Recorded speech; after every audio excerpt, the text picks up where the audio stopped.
Major Somnath Sharma, PVC, मरणोपरांत एक वीर प्रेम और बलिदान की कहानी। प्रेम, कर्तव्य और बलिदान की अमर गाथा। सन 1947 भारत आजाद हो चुका था, लेकिन कश्मीर पर खतरा मंडरा रहा था। पाकिस्तानी घुसपैठिए कश्मीर को हथियाने के लिए आगे बढ़ रहे थे। इसी समय एक वीर योद्धा अपने प्रेम, कर्तव्य और बलिदान की गाथा लिखने वाला था, मेजर सोमनाथ शर्मा। प्रेम की पहली किरण। युवा सोमनाथ बचपन से ही निडर थे। भारतीय सैन्य अकादमी में प्रशिक्षण के दौरान वे अनुशासन, ईमानदारी और प्रेम के प्रतीक बने। उनकी जिंदगी में एक खास शख्स भी था, नीरा।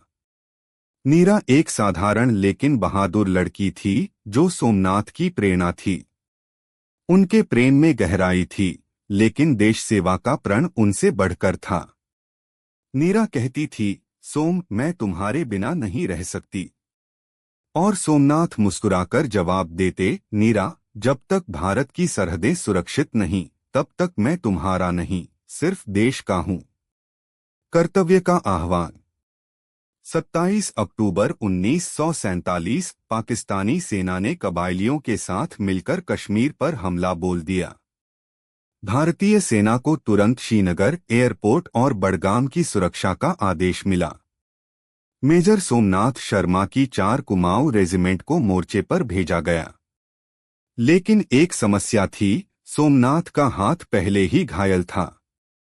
उनके डॉक्टर ने कहा, आपको मोर्चे पर नहीं जाना चाहिए। पर वे हंसे और बोले, मेरे सैनिक मोर्चे पर लड़ रहे हैं, मैं यहां आराम नहीं कर सकता। रणभूमि में अंतिम प्रेम पत्र। जब वे युद्ध क्षेत्र में थे, तब भी उन्होंने नीरा को एक छोटा सा पत्र लिखा। नीरा, यह युद्ध मेरी परीक्षा है। अगर मैं लौटा तो तुम्हारा हाथ थामूंगा, और अगर नहीं लौटा तो मुझे अपनी यादों में जिंदा रखना।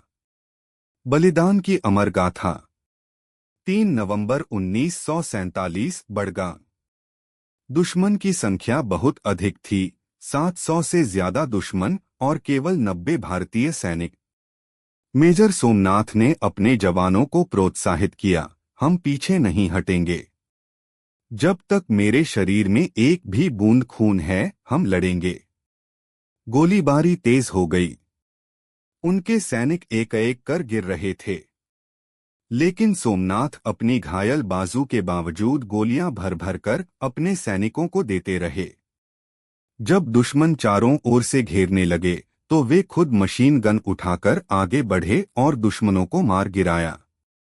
लेकिन तभी एक मोर्टार का गोला उनके पास आकर गिरा, एक जोरदार विस्फोट। अमर प्रेम और प्रेरणा। जब युद्ध समाप्त हुआ, तो उनके शरीर के टुकड़े चारों ओर बिखरे पड़े थे। लेकिन उनके हाथ में नीरा का पत्र था, आधी जली हुई चिट्ठी, जिसमें लिखा था, मैं हमेशा तुम्हारी रहूंगी, सोम।